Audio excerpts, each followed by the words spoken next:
Welcome back to Book Summary 5. I'm Sammy, and today we're exploring a poignant, heart-wrenching classic of post-colonial Indian literature, NectarInASieve by Kamala Markandaya. This is a novel that whispers truths so powerful they stay with you long after the story ends. It's a tale of resilience, of quiet dignity in the face of suffering, and of a woman's unwavering strength amid a world that seems determined to break her. We begin with Rukmani, an elderly woman reflecting on her life. The novel unfolds as a kind of personal testimony, her memories offered like a quiet confession.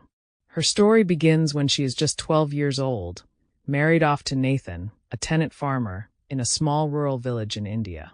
Though her husband is poor, she finds unexpected kindness in him, and slowly, they build a life together from almost nothing.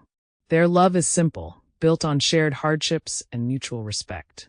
But life in the countryside is hard. They work the land with bare hands and boundless hope, praying for good harvests and dreading the years when the monsoon fails or floods destroy their crops. Rukmani bears several children, but the joy of motherhood is paired with constant anxiety.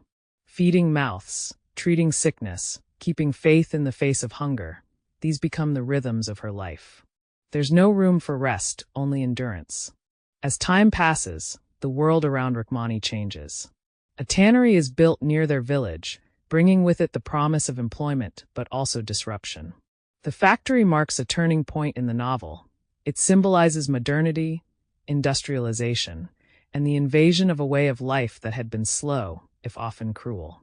With it comes pollution, noise, the loss of traditional values, and new kinds of greed. Some villagers are drawn to the new money and jobs. Others, like Rukmani, mourn the transformation of their land and community. One of the most powerful aspects of the story is Rukmani's relationship with Kenny, a British doctor who visits the village. He treats her with compassion and provides medical care when no one else can, but he also challenges her acceptance of fate. Rukmani, steeped in patience and spiritual endurance, often prays and waits through hardships, while Kenny pushes her to fight back, to want more. Their cultural and philosophical differences spark subtle, but meaningful tension throughout the book. Rukmani's struggles multiply. Her children grow up, and many leave the village in search of better opportunities. One of her sons is killed in a labor strike at the tannery. Another disappears. Poverty becomes a constant companion, not an occasional visitor. Eventually, after their crops fail repeatedly and the land is taken from them, Rukmani and Nathan are forced to leave their village and walk to the city, hoping to find their son Morrigan and some salvation. What they find instead is more heartbreak. Morrigan has vanished, and Rukmani and Nathan end up living in the slums, begging for food and working for scraps. Nathan's health deteriorates, and in one of the most painful moments of the book, he dies quietly, in the dirt and chaos of the city, far from the fields he once tended. And yet, Rukmani does not collapse. She mourns deeply, yes, but she also carries on. She returns to her village, now aged and alone, but still holding on to the same strength and dignity that carried her through decades of struggle. NectarInASieve is not a loud book. It doesn't rely on grand plot twists or dramatic revelations.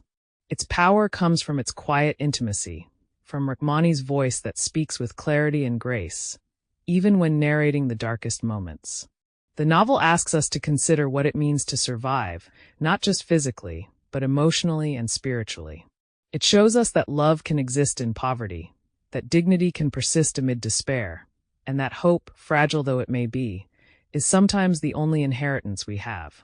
Kamala Markandaya, herself an Indian writer who lived much of her life in England, brings a uniquely balanced perspective to the novel. She writes with deep empathy for rural India, for the roles of women, and for the devastating impact of colonialism and rapid industrialization. At the same time, she never lets her characters become mere symbols. They feel achingly real. In the end, NectarInASieve is about finding purpose and persistence. Rukmani's story is one of uncelebrated heroism. She is a woman who loses nearly everything, yet never loses herself. Her resilience is not built on fire and rebellion, but on a quiet strength that refuses to give in. That's it for today's episode of Book Summary 5. I'm Sammy, and I hope Rukmani's story has moved you as much as it moved me. Sometimes the most powerful stories are the ones that whisper, not shout. Until next time, happy reading.